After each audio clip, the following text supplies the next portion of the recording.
have seen them urinate. And if you see them urinate backwards, you know it's a female. If the urine goes down, it is a male.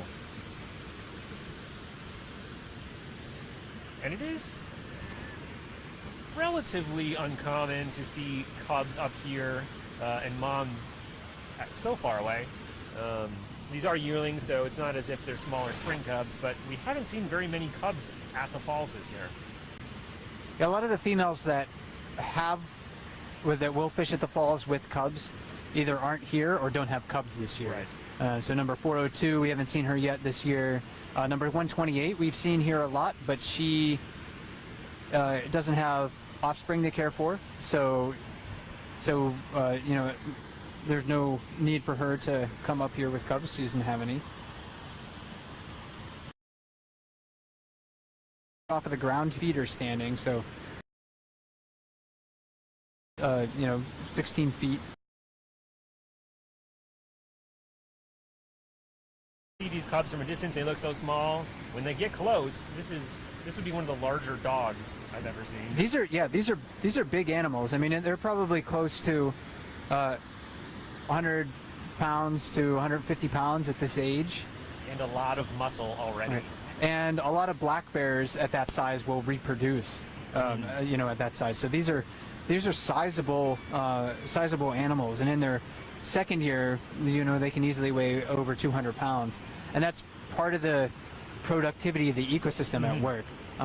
Other brown and grizzly bear populations without really rich food resources like we have here in Katmai don't grow nearly as fast. And we see that in Denali and Yellowstone. The bears also have to move a lot more in those places to get the food.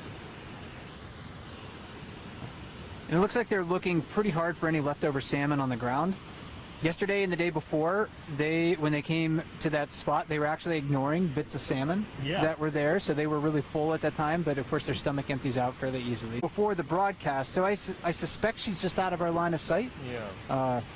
But she's not right on top of them, and you can see that this cub is fairly relaxed, just trying to find scraps, maybe chewing on a little bit of vegetation down there, has some entrails that were left over that it's chewing on. Resting on its paw. Now doing a nice squat. So just kind of chewed on that salmon and spit it out.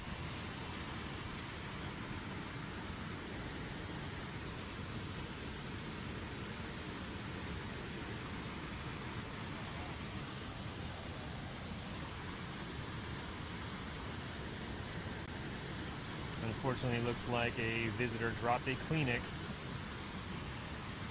Oh, is that what that was? That I couldn't tell. Okay. Appears to be a dropped tissue. And that was an example about how bears are just kind of curious about anything that's different, or perhaps that had a little bit of odor on it. Yeah. And sort of like babies, bears explore the world with their mouths. But there also is a reason that we encourage visitors to keep all their belongings tight and close so they don't drop anything. And here at Brooks River, you can't leave any property unattended. So if you were walking along the trail and you wanted to set your bag down on the ground and walk away with it or from it for just a few seconds, you can't actually do that, because bears, if they end up finding it, are so curious. Not only could you know, the property be destroyed, but the bears can learn to associate that item as basically a toy, even if there's no food in it. And then they're more likely to approach us in the future to try to get those things from us. We don't want them to learn that we actually have toys. Three bears still on the lip there. We have 775 and 409 catching another one. Yeah, it looks like her catch rate is certainly higher than the other bears tonight. And Mike, do you have any idea who the bear she just walked past, that sort of slightly smaller? Yeah, that's that one of our unidentified females for the moment. Okay. Yeah. So she has a scar on her right hip. Yeah. And you know, if we're looking at photos from last year or the year before, we might want to look for a wound or a persistent scar on her that might help us to know if she has been to the river before and been captured in a monitoring session. She has a fairly narrow muzzle, fairly neatly parted fur on her forehead, So she's fairly recognizable. It makes me think that if she was here in the past, we might recognize her fairly easily. But And just in front of the recognize her fairly easily. But and just in front of the platform, being able to get her. She might be turning around. yeah, it looks like she just moved out of the way, and I think that might have been in response to 856 catching a fish. He was in the jacuzzi. Yeah. Caught a fish, sort of moved into the shallows here to eat it, and she just saw him and decided, you know what, that's a big bear. He's aggressive. I've had experience with him in the past, and I'm just going to keep my distance.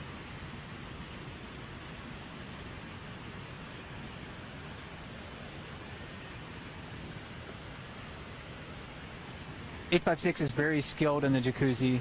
Again, a lot of those big adult males that have had a lot of opportunity to practice fishing that location are. Yeah. You don't get very big like that without knowing how to catch fish. And the jacuzzi is a very productive spot. So this bear, 747, 480, a lot of those very dominant adult bears are very skilled at the jacuzzi.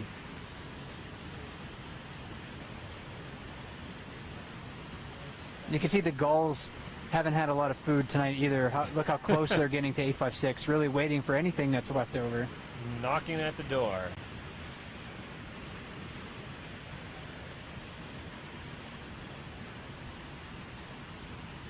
And they do not mind getting that close.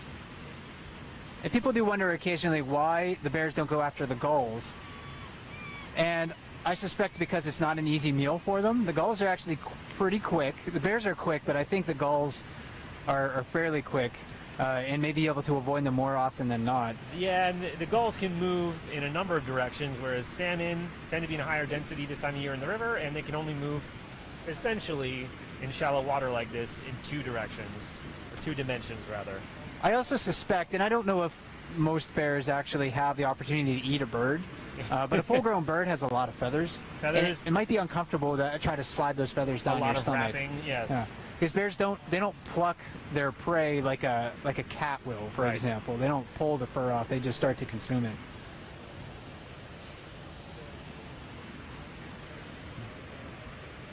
And every once in a while, we will see bears catching an uncommon prey here, like beavers, for example. Yeah. If a beaver is swimming through the river, the bears will see something brown and furry moving through the water, and they'll go after it. So we've seen that happen. Triggers that chase response. Again, blondish or a lighter brown with very wide set ears. And we haven't actually talked about his brother, suspected brother, here tonight, and that's number 83. 83, nicknamed Wayne Brother. And those bears are from different litters. So 274 that we're looking at right now is from a litter, again, born in 2007. And then he had the same mother, suspected with number 83, but that was from a litter from several years before that. 83 is a fairly mature adult male in his mid-teens right now. Likes to fish that chute downstream of Brooks Falls. He'll come over to the jacuzzi.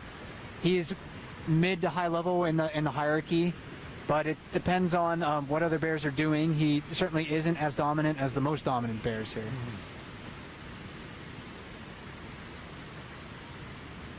And like every bear this evening, trying to be patient, waiting for the salmon to come to him. Patient, not necessarily by choice. The fish do tend to be a little bit lighter tonight versus last night.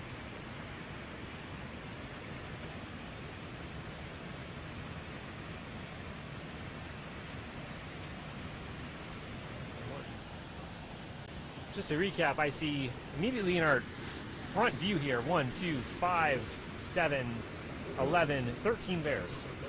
And 274 and Definitely a fairly aggressive encounter here.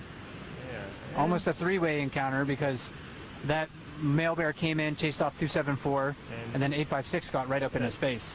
Not here, I'm the top guy. I'm the most dominant. And we can't hear it, but there's you can look at this male bear that's closest to us. And he's doing a little bit of jaw popping. You might be able to see his jaws going up and down. That's definitely a sign of stress.